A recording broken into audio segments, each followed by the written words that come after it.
Kembali kita akan membahas satu topik sebagaimana yang sudah Anda baca. Namun sebelumnya kita membahas dulu arti daripada kurang ajar, yang mana sudah kita persiapkan beberapa sumber ya, sekilas saja. Pertama dari Kamus Bahasa Indonesia yang menyebutkan arti kurang itu tidak atau belum cukup, dan arti ajar itu artinya sesuatu yang hendak diketahui. Dan kamus yang lain arti kurang itu belum atau tidak cukup juga sama, namun arti ajarnya tidak sopan ya, ataupun suatu ungkapan yang tidak sopan. Dari sumber yang sudah kita bahas tadi, bahwa dapat kita memberikan suatu kesimpulan yang sangat sederhana, namun kita hilangkan kata kurang sopannya ya, agar kita berpikiran positif, yaitu pemahaman yang kurang lengkap terhadap suatu ilmu pengetahuan ataupun pembahasan sesuai dengan judul daripada video ini ataupun pembahasan beliau. Nah, siapakah?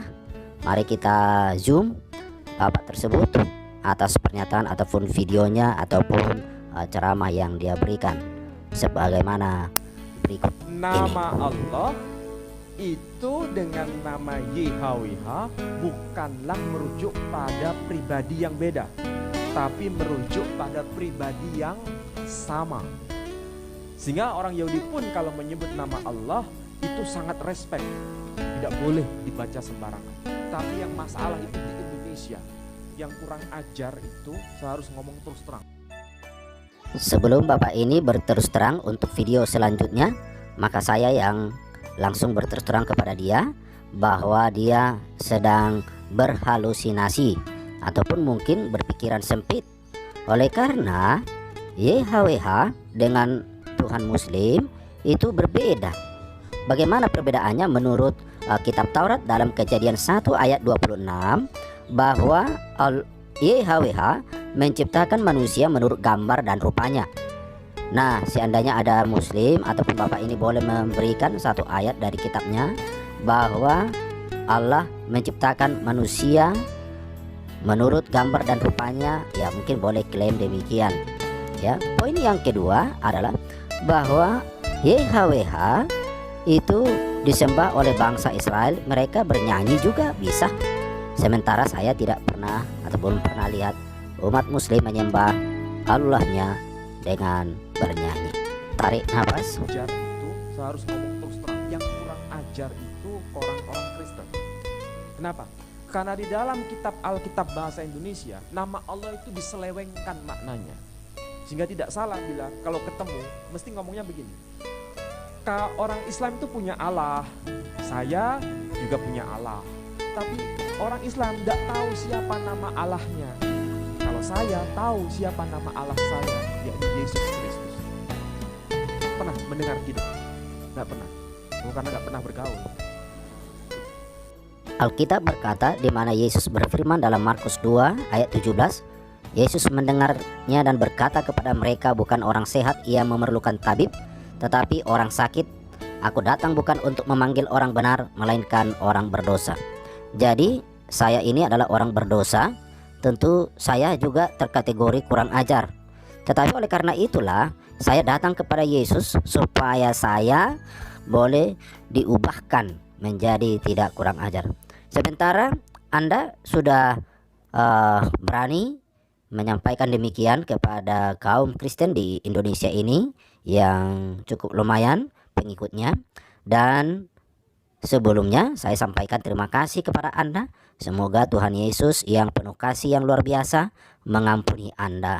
Dan akan kita telusuri sesuai dengan pernyataan Anda bahwa umat Kristen telah menyelewengkan makna kata Allah di dalam Alkitab yang Anda kaitkan juga dengan keyakinan Anda ataupun Tuhan Anda yang Anda sembah. Apakah demikian? Apakah hanya orang Kristen saja sebenarnya lewat pernyataan Anda ini yang Anda kategorikan menjadi kurang ajar? Atau ikut juga kah diri Anda sendiri? Atau sebagian orang lain yang seagama dengan Anda? Nah, saya akan buktikan itu di dalam video Anda Kristen tahu selanjutnya. Memang mereka mengaku punya Allah, tapi nama Allahnya bernama Yesus Kristus. Sehingga dalam teks kitab suci berbahasa Indonesia disebutkan begini, jangan ada padamu Allah-Allah lain di hadapanku. Coba, apa maksudnya itu? Kira-kira paham gak itu? Jangan ada padamu Allah-Allah lain di hadapanku. Teks ayat yang lain berbunyinya begini, Allah-Allah semua bangsa adalah berhala. Kira-kira tahu maksudnya? Kalau semua Allah semua bangsa berhala, kalau begitu semua bangsa punya Allah kan? Dan semua Allah bangsa-bangsa itu adalah berhala. Bari kita ini penyembah berhala juga. Jadi rusak ini bahasa. Makanya di Malaysia dilarang itu. Kenapa? Sudah diselewengkan maknanya. Ketika video ini Anda tonton, sang profesor ambil pena atau kertas ataupun laptop Anda untuk belajar kebenaran kepada Tuhan Yesus Kristus lewat muridnya pengikut Yesus. Nah, di dalam Matius 1 ayat 23 sudah jelas disebutkan Yesus adalah Immanuel, yang artinya adalah Allah beserta dengan kita. Huruf E dengan L itu huruf besar. Jadi saya kasih demikian karena ini berkaitan dengan video pada episode yang kedua. Nah, kenapa demikian? Nanti simak, saudara-saudara, teman-teman, simak di video yang kedua. Jadi video ini bersambung. Tetapi pada video ini masih ada tahap yang terakhir. Ini adalah tahap yang begitu kita nantikan. Oleh karena saya akan bahas sesuai dengan pernyataan beliau tentang kata Allah, ataupun di dalam Alkitab Tuhan ataupun ilah. Ayat yang Anda petik itu terdapat di dalam kitab Keluaran 20 ayat 3. Jangan ada padamu Allah lain. Tidak disebutkan Allah-Allah lain ya. Tetapi di dalam kitab yang lain ya boleh saja ada disebutkan, termasuk ketika Raja Salomo ya menghadapi istrinya, oleh karena istrinya sudah menyembah kepada Allah-Allah yang lain. Nah, di dalam video Anda selanjutnya kita akan simak berikut ini. Yesus Kristus disalibkan menurut mereka. Mereka bilang apa dalam terjemahan Indonesia? Allahku, Allahku, mengapa engkau meninggalkan aku? Padahal dalam bahasa Arabnya bukan Allahku, Allahku, tapi ilahi, ilahi, limada taroktani. Kalau diterjemahkan ke Indonesia, Tuhanku, Tuhanku, mengapa engkau meninggalkan aku? Itu sudah tepat.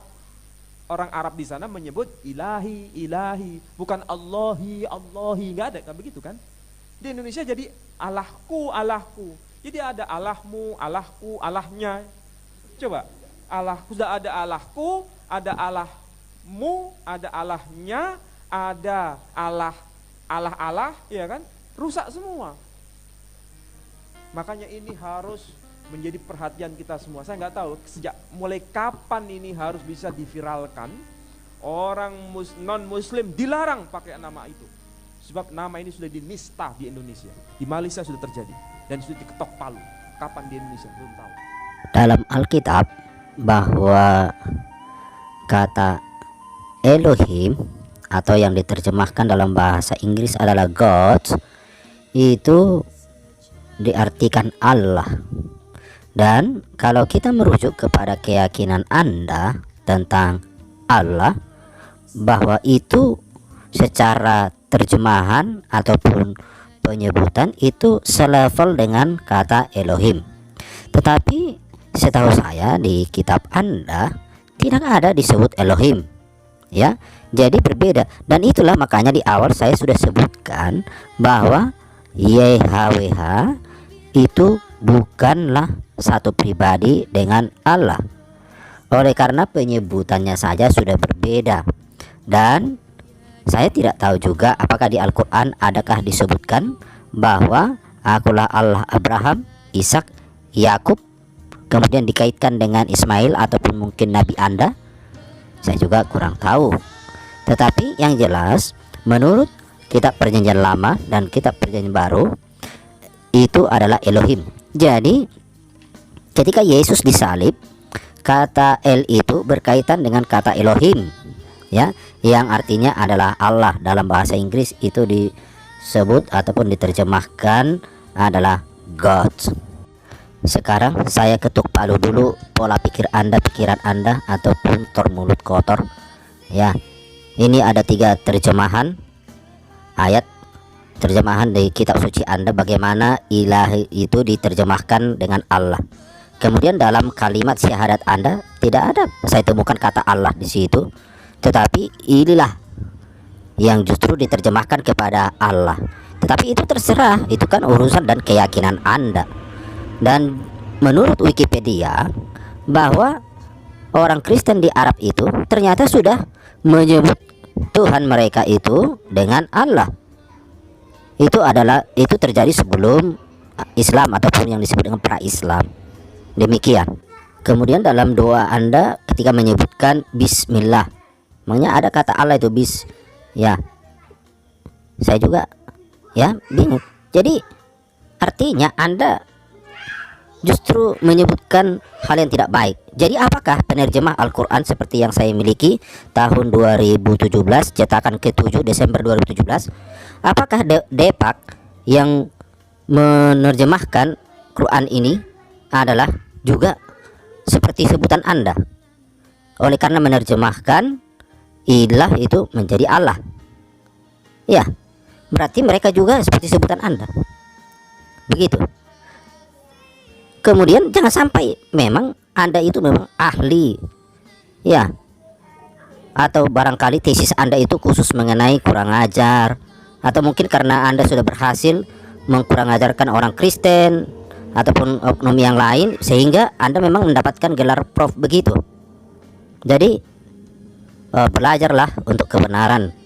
Dan saya sebagai pengikut Yesus Kristus menganjurkan kepada Anda supaya datanglah dengan rendah hati di bawah Yesus Kristus, ya, merendahkan hati untuk belajar kebenaran, bukan hal-hal yang tidak baik seperti pernyataan Anda. Kenapa? Supaya Anda diselamatkan karena terbukti Anda memang ahli sesuai dengan video ini, ahli dalam hal itu, ataupun mungkin karena sudah mengucapkan kata demikian sehingga pola pikir Anda perlu diketok dulu dengan pemahaman ataupun pencerahan video seperti ini. Nah, semoga Tuhan Yesus memberkati Anda, mengampuni, dan juga saya harap teman Kristen yang menonton, yang menyaksikan video ini boleh kita memaafkan beliau. Dan dengan demikian berkat Tuhan akan semakin berlimpah. Demikian, dan masih ada sanggahan yang ingin saya berikan di episode yang kedua sehubungan dengan video beliau.